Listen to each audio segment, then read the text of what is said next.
Welcome to the Bold Justice Podcast. There's an old saying, power corrupts, and absolute power corrupts absolutely. Some people believe that their authority makes them untouchable, that they can intimidate, manipulate, and abuse their position without consequences. But justice has a way of catching up, especially when the right person decides to fight back. Today's story follows Lieutenant Colonel Vanessa Marshall, a decorated military officer who spent 20 years serving her country with honor. But when she was pulled over and unlawfully arrested by Officer Daniel Carter, a cop who had spent years abusing his badge, she didn't react with fear. She reacted with strategy. What started as another routine traffic stop for Carter quickly unraveled into a battle of accountability, evidence, and a reckoning he never saw coming. Join us as we uncover a thrilling tale of resilience, intelligence, and the moment when karma finally knocked on the door of a corrupt officer who thought he was above the law. For over a decade, Officer Daniel Carter ruled the streets of Brookside, a small town where the police department held more power than the mayor's office. Carter wasn't just a cop, he was the cop. His badge wasn't just a symbol of authority, it was a weapon, a shield, and a free pass to do whatever he pleased. Carter had mastered the game of power. He knew exactly how to push the limits without ever crossing the line too obviously. He had a routine. Park outside minority-owned businesses, follow Black and Latino drivers for miles, waiting for the smallest infraction. A broken taillight? That was probable cause. A driver looking nervous? That was suspicious behavior. And if they dared to ask questions, his go-to response was always the same. You want to argue with a cop? You want to make this worse for yourself? Most people backed down. That was the way the world worked in Brookside. Everyone in town knew what Carter was doing, but no one could stop him. The complaints against him piled up, but somehow they always disappeared. The police chief called him a valuable asset. The mayor shook his hand at fundraisers. The local news never questioned why Brookside's traffic stops were 300% higher than the national average. In the locker room, other officers whispered about Carter. Did you hear what he did today? Yeah, but you know they'll cover for him. And they did. Every single time. But the thing about people like Carter?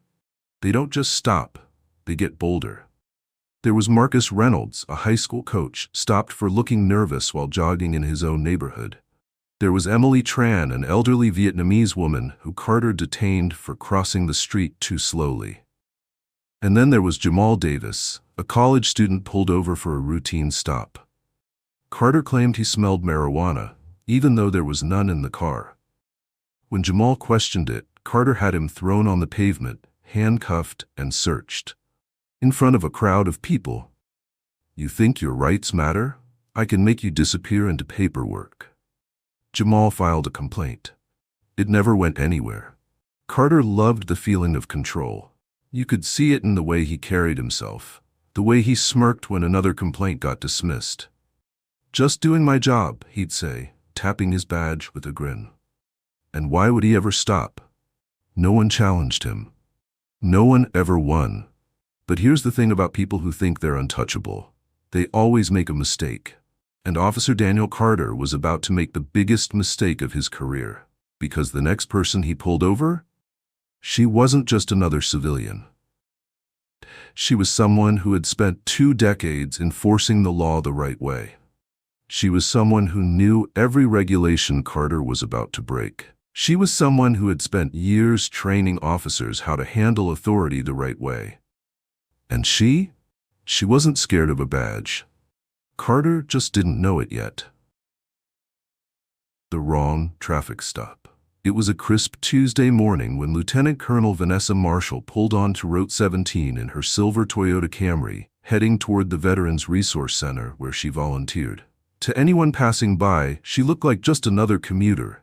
Hair pulled back, no flashy car, nothing out of the ordinary. But what no one could see was that she had spent 20 years serving in the U.S. Army, completing 2 tours in Afghanistan, and earning more commendations than most officers had traffic tickets. That morning, she was still wearing her Army PT shirt, from her morning run, something she'd worn 1,000 times before. It was second nature to her, just like it was second nature to always stay aware of her surroundings. So when she noticed the black and white police cruiser tailing her too closely in her rearview mirror, her instincts kicked in. Officer Daniel Carter had been parked at an intersection when he first noticed the Camry. The driver, a black woman in an army shirt. His first thought? Stolen valor. No way she's real military. Carter loved these stops. People wearing military gear they hadn't earned? They got nervous, and nervous people made mistakes. He followed her for 3 blocks, then 4, then 5. Vanessa noticed. She did what she had trained hundreds of military police officers to do. Checked her seatbelt, turned down the radio, kept both hands visible on the steering wheel. The light ahead turned red. The police cruiser stayed close. Vanessa sighed, not in fear, but in disappointment. She knew what was coming. The light turned green. She continued exactly at the speed limit. Carter stayed right behind her, his front bumper so close she could barely see it in her rearview mirror. Then, sure enough, the flashing red and blue lights lit up behind her. "Here we go," Vanessa muttered. She signaled, pulled over calmly, and took a deep breath. Carter strutted up to her window, one hand hovering near his holster, the other tapping the side of her car. "License and registration." His tone was clipped, impatient, like he had already decided how this was going to go. Vanessa moved slowly and deliberately, narrating every action.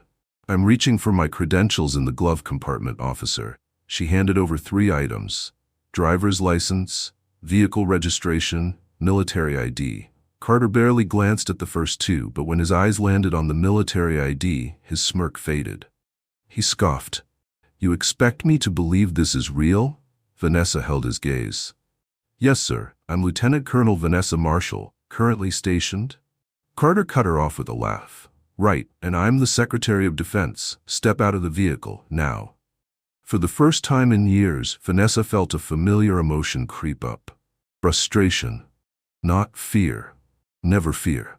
She'd faced enemy combatants, corrupt bureaucrats, and impossible missions, and now here she was being treated like a criminal in her own country. Her voice remained calm, professional. "Officer Carter, may I ask why I'm being asked to exit my vehicle?" She was recording everything.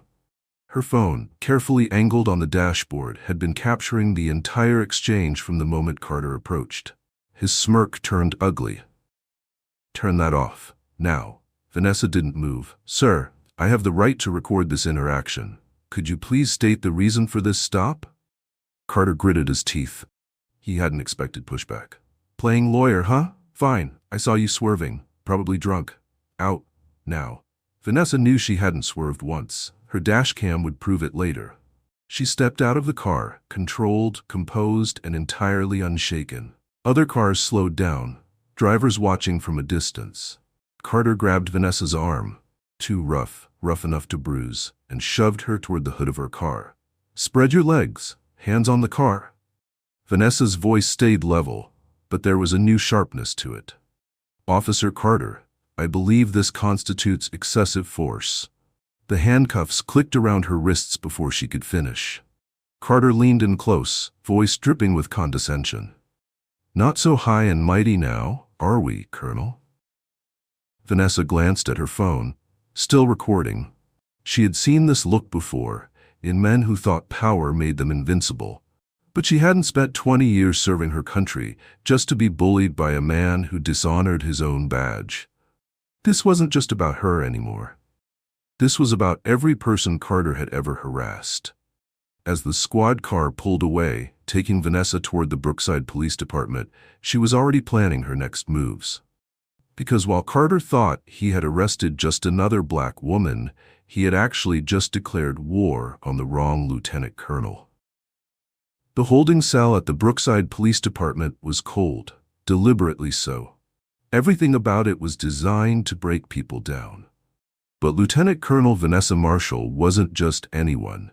As she sat on the metal bench, still wearing her Army PT shirt, hands resting in her lap, her mind wasn't on the discomfort or the handcuffs that had left red marks on her wrists. Her mind was working, calculating. Officer Daniel Carter strutted past the booking desk, grinning as he slapped her military ID onto the counter like a trophy. "Looks like we got ourselves a fake soldier," he announced to the room, his voice dripping with mockery. The other officers shifted uncomfortably. Some glanced at the ID still lying there. Its government-issued markings clear as day. But no one spoke up. Not yet. Then Sergeant Amanda Ruiz stepped forward, picking up the ID and examining it properly. Her eyes widened slightly before she turned to Carter. "A word, now." Carter's smirk faltered, but he followed her into an office. The door didn't close all the way, and Vanessa, sitting calmly in her cell, could hear every word. "Are you out of your mind? Do you know who she is?" Ruiz hissed. "She was resisting, being combative," Carter shot back. Ruiz's voice was ice. "The dashcam better back that up." Silence. Vanessa had been through enough interrogations to recognize the weight of guilt in a person's hesitation. Carter had no footage that would justify his actions, because none existed. Moments later, Ruiz walked back toward Vanessa's cell. "Ma'am, I'm going to remove these cuffs." But Vanessa didn't move. Her voice was steady. "Actually, Sergeant, I'd prefer you leave them on. I want everything documented exactly as it is." The entire precinct was watching now. Vanessa adjusted herself slightly on the bench, ensuring the security cameras had a perfect view of the bruises already forming on her arms. Carter's confidence cracked, just for a second. But his arrogance was a stubborn thing. He still thought he could talk his way out of this. Vanessa lifted her chin. "I'd like to make my phone call now." Ruiz nodded, leading her to a desk where an officer handed her a phone. Vanessa dialed a number she had memorized for years. When the call connected, she put it on speaker. "Colonel James Whitaker, Judge Advocate General's office." The entire precinct went still. Vanessa's voice was calm, controlled. "Sir, this is Lieutenant Colonel Vanessa Marshall. I need immediate intervention regarding an unlawful detainment by the Brookside Police Department." On the other end of the line, Whitaker's tone turned ice cold. "Put the ranking officer on the phone, now." Ruiz grabbed the phone before Carter could react. "Yes, sir? This is Sergeant Amanda Ruiz."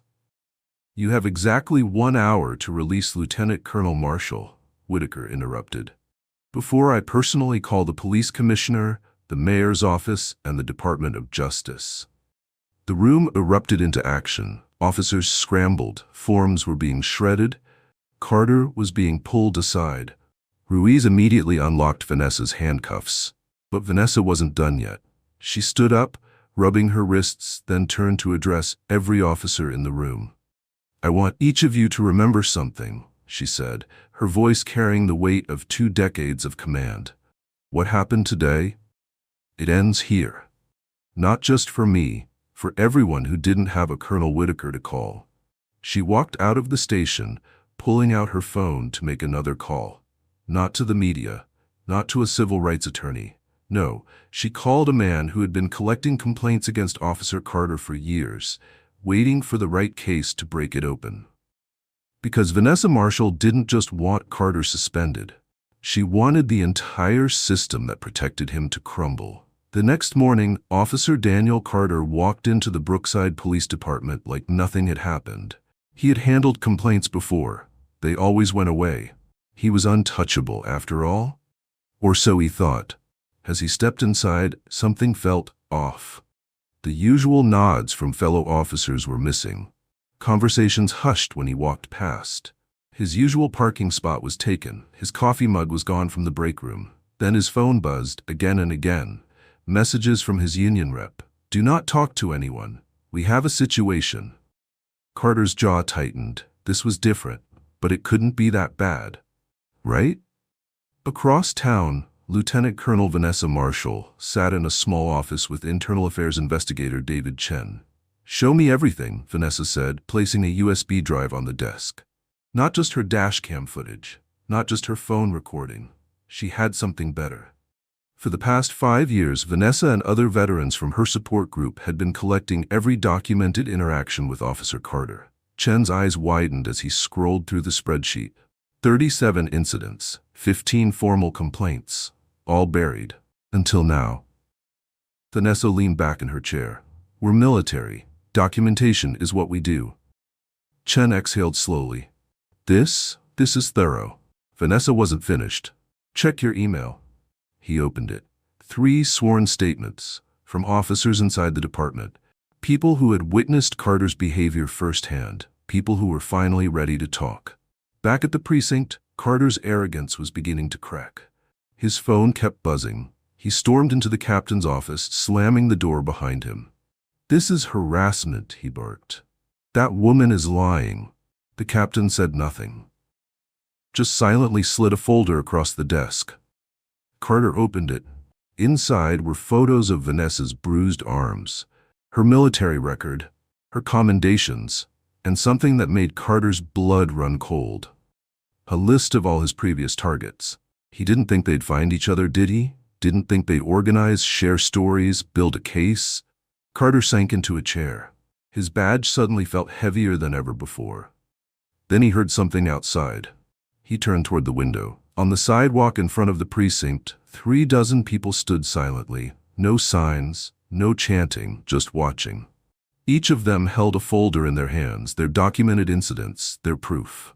Among them stood Vanessa Marshall. But she wasn't looking at Carter. She was talking to a young officer who had approached the group. Carter couldn't hear the conversation, but he saw the way she spoke. Calm, steady, commanding. Then, for the first time in his life, Carter felt what his victims had felt. Powerless. And this was just the beginning. Because tomorrow was his hearing. And Vanessa Marshall had only shown the first page of her evidence. The hearing room was packed.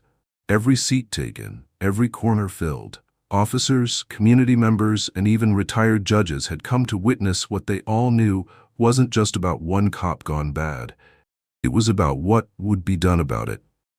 Officer Daniel Carter sat at the defense table, his uniform still crisp, but his hands weren't steady anymore. His union lawyer whispered something to him, but Carter wasn't listening. He was too busy watching the doors. Then Vanessa Marshall walked in. No theatrics, no grand entrance, just absolute presence. She was back in uniform today, her military dress impeccable. She didn't need to demand respect. It followed her. Behind her came the witnesses. One by one, they filed in. Marcus Reynolds, the high school coach. Emily Tran, the elderly woman Carter had detained. Jamal Davis, the college student Carter had thrown onto the pavement. And then, the one that finally made Carter shift in his chair, Officer Jenny Morales, his former rookie partner. The review board chairman cleared his throat. Officer Carter, we're here today to... Carter's lawyer cut in. My client wishes to make a statement. Carter stood. He straightened his tie, clinging to the last shreds of his arrogance. Everything I did was by the book, he declared. I was protecting our community. Vanessa didn't flinch. She simply turned to the chairman and said 2 words. Play it. The lights dimmed. The projector flickered on, and then Carter's own voice filled the room. Not just from Vanessa's stop, not just from one case. Dozens of stops. Dozens of voices. Dozens of moments Carter thought would never come back to haunt him. The room sat in stunned silence as footage played of him telling his rookie partner to make something up for a report, of him laughing about making a kid cry, of him muttering, "These people need to learn their place." Carter sank back into his chair. His lawyer whispered urgently, slid a note across the table. 2 words, take deal. Carter crumpled it in his fist. He still thought he could talk his way out. Then, Sergeant Amanda Ruiz took the stand. She pulled out a worn leather notebook and opened it. For the past 3 years, she began, I have documented every concerning incident involving Officer Carter. Every officer in the room knew what that meant. An internal paper trail. Ruiz had been waiting for proof, and now she had more than she needed. Then the final witness walked in.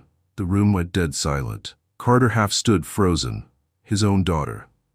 Officer Katie Carter, still in her rookie uniform. Dad, she said softly, standing at the witness stand. I'm sorry, but what you did, what you taught me, was wrong. Her voice was steady, unshaking. I became a cop to protect people, all people. The room held its breath. Carter opened his mouth, but no words came out. He had nothing left to say. As the day ended, Vanessa overheard two veteran officers whispering. "She could have gone for revenge," one said. "Made this ugly. Instead, she showed us how to clean our own house," the other replied. The final ruling came the next morning. Carter's badge was revoked, his employment terminated, his name sent to the Department of Justice for further review. But that wasn't the part that made history. The real change came when the board announced mandatory review of all previous complaints, a civilian oversight committee, new training protocols, and leading those reforms, Lieutenant Colonel Vanessa Marshall. After the hearing, Katie Carter approached her father. She placed her own badge on the table in front of him. "Dad," she said quietly, "this is what accountability looks like." And then just like that, she walked away. Carter left the precinct alone. No more nods, no more power, no longer untouchable, no longer anything at all. 1 year later, Vanessa stood in front of a new class of police cadets, her military uniform replaced with civilian business attire. The training program she helped develop was now mandatory across 3 counties. Complaints of abuse had dropped by 60%. And Carter? Last Vanessa heard, he was working night security at a mall. A man humbled by the very thing he once ignored, consequences. His daughter, though? Officer Katie Carter had become one of the department's most respected officers, known for her fairness, her integrity, her refusal to turn a blind eye. But the real change wasn't in the policies. It was in the small moments. Like when Officer Ruiz pulled over a young black teenager last week. The kid looked terrified, but Ruiz explained exactly why she had stopped him. She showed him her body cam was on. She treated him with respect. That's what real police work looks like. Vanessa still volunteers at the Veterans Resource Center, still helps people navigate the system. But now, people come to her with stories of standing up to abuse of power. Not just against cops, against anyone who thinks authority means immunity, because this wasn't just about one bad officer getting what he deserved. It was about what happens when people decide enough is enough. Because bullies don't stop being bullies until someone stands up. And sometimes that someone is you. What would you have done in Vanessa's position? Would you have handled Officer Carter differently? Or was her approach the perfect way to bring justice? Let us know in the comments below. Have you ever had to stand up to someone who thought the rules didn't apply to them? Share your story. Your experience might inspire someone to take a stand. And if you enjoyed this tale of justice served, don't forget to like and subscribe for more satisfying stories of resilience, courage, and well-earned karma. Hit that bell icon so you never miss a story, reminding us that sometimes justice isn't just about fate, it's about taking action.